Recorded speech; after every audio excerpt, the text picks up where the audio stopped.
Hello everyone, তুনিরের ডায়েরির প্রথম এপিসোডে আপনাদের সবাইকে জানাই স্বাগতম।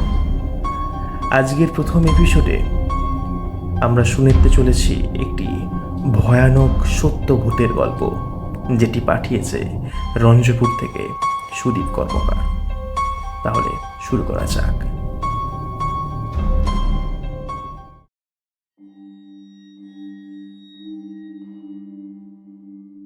তুনিরদা কেমন আছো? তুনিরের ডায়েরির প্রথম এপিসোডে আমার ঘটনাটা শোনানো হবে শুনে খুবই ভালো লাগছে। বিষয়টা হচ্ছে, আমার কাছে এই ঘটনাটা খুবই ক্রিপি এবং একই সাথে প্যাথেটিক। কেননা এটার শেষ পরিণাম হয়তো বলতে পারো আমার ছোট পিসেমশাইয়ের মৃত্যু। তাহলে শুরু থেকে শুরু করা যাক। আমার বাবারা 3 ভাই 2 বোন। বড় পিসির বিয়ে হয় দিল্লিতে, আর ছোট পিসির খিলা গ্রাম পঞ্চায়েত এলাকায়। ছোট পিসির শ্বশুরবাড়িটা ছিল জমিদার আমলের বনেদি বাড়ি। পরিবারের লোক সংখ্যাও ছিল যেমন, পারিবারিক জমিও ছিল প্রচুর।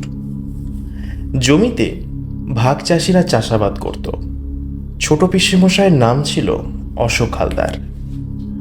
ওই এলাকায় হালদার বাড়ির বেশ নামডাক। এখনও পারিবারিক দুর্গাপুজোর প্রচলন রয়েছে এবং লোক সমাগম ভালোই হয়।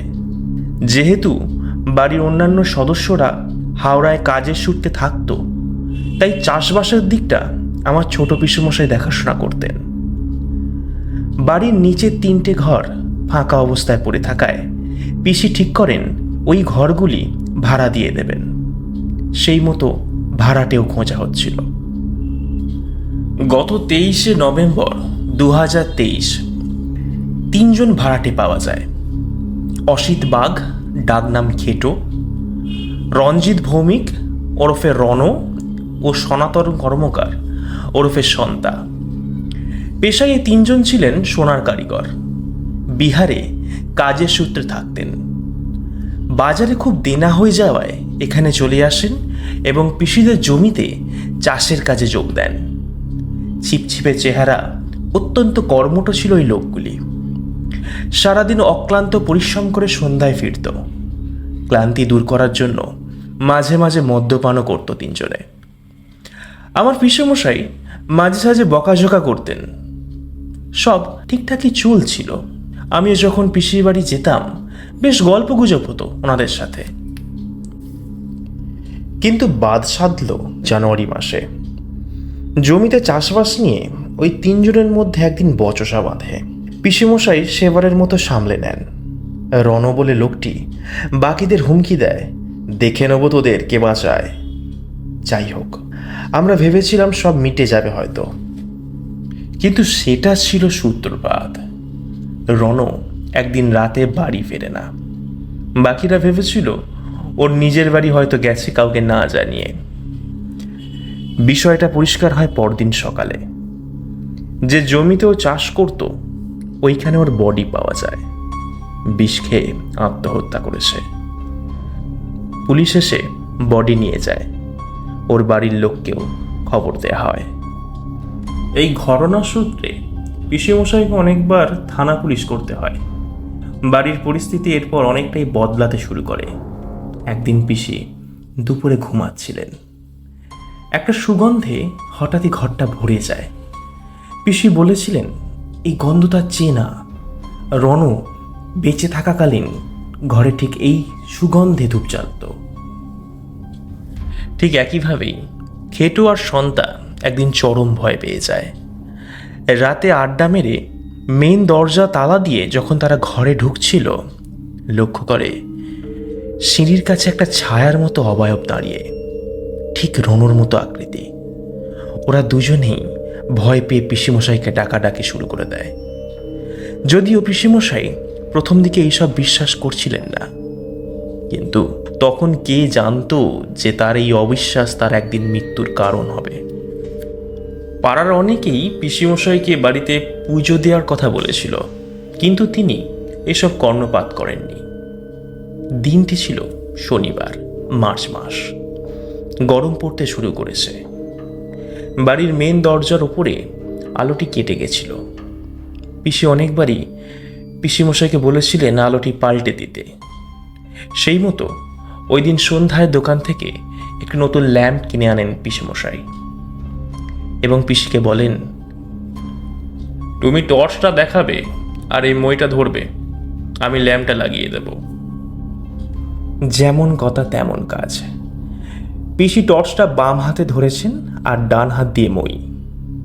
পিসেমশাই মইয়ে উঠে কার্নিসের ল্যাম্পটা পাল্টাচ্ছিলেন। একটা সময় পিসিকে ওপর থেকে বললেন, তুমি একবার যাও, গিয়ে লাইটের সুইচটা দাও। অগত্যা পিসি চলে যান এবং লাইটের সুইচটা দেওয়ার সাথে সাথেই একটা হুড়মুড়িয়ে পড়ে যাওয়ার আওয়াজ শুনে বাইরে এসে দেখেন পিসেমশাই মই সমেত উল্টো দিকে পড়ে আছেন। মাথা ফেটে রক্ত বেরোচ্ছে, জ্ঞান নেই। তড়িঘড়ি করে লোক ডাকা হয়। পিসেমশাইকে হাসপাতালে নিয়ে যাওয়া হয়। মাথায় সেলাই হয় 7টি। দুদিন পরে যখন জ্ঞান ফেরে জানা যায় কোমরও তার ভেঙেছে, এখন সম্পূর্ণ বেড রেস্ট। কিছুদিন পর যখন হাসপাতাল থেকে বাড়ি নিয়ে আসা হয়, আমরা সবাই মিলে দেখতে যাই ওনাকে।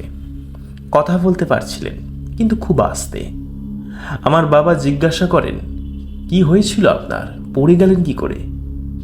তারপর উনি যা বললেন শুনে তো আমার শিরদাঁড়া দিয়ে ঠান্ডা স্রোত বয়ে গেছিল। উনি বললেন, ল্যাম্পটা একবার জ্বলে তৎক্ষণাৎ নিভে যায়, আর ওই আলোর ঝলকানিতে তিনি দেখেন রণ তার সামনে কার্নিশে বসে আছে আর তার দিকে তাকিয়ে আছে।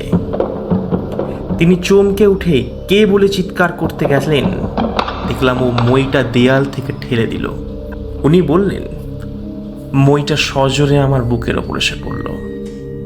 তারপর আর কিছু মনে নেই। যখন জ্ঞান ফিরল দেখলাম শুয়ে আছি হাসপাতালে, কোমরটা ভেঙেছে আর মনে হয় উঠে দাঁড়াতে পারবো না। এই বলে থামলেন পিসেমশাই। আমরা সবাই চুপ করে রইলাম। বাবা উঠে গেলেন, পিসিকে গিয়ে বললেন বাড়িতে ভালো পুরোহিত ডেকে যজ্ঞ করাতে।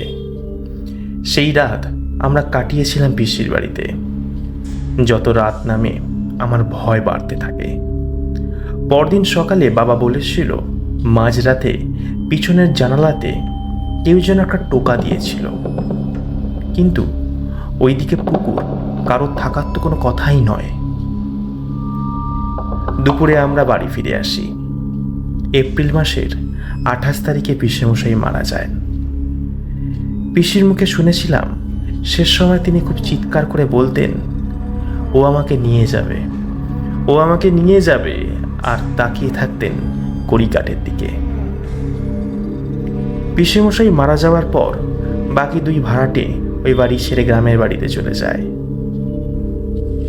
তবে রিসেন্টলি পিসি একটা খবর দেয় বাবাকে যে সন্তা অর্থাৎ সনাতন কর্মকার নামে যে লোকটি ছিল তিনি নাকি সুইসাইড করেছেন গলায় ফাঁস লাগিয়ে। খেটো নাকি খুব ভয় পাচ্ছে ইত্যাদি। এই ছিল তুনিরদা আমার জীবনের দেখা একটি ঘটনা। এই ছিল আজকের প্রথম এপিসোডের ঘটনা, যেটা আমাকে পাঠিয়েছে রঞ্জপুর থেকে সুদীপ কর্মকার। কেমন লাগলো আজকের উপস্থাপনা জানাতে ভুলবেন না। এই ধরনের ঘটনা আরও শুনতে চাইলে চ্যানেলটিকে সাবস্ক্রাইব করুন। আপনার জীবনেও যদি এরকম কোনো ঘটনা থেকে থাকে তাহলে আমাকে মেল করতে পারেন। ডেসক্রিপশন বক্সে রাখা মেল আইডিতে আমাকে ঘটনা জানান। ফিরে আসছি খুব শীঘ্রই পরের ঘটনা নিয়ে।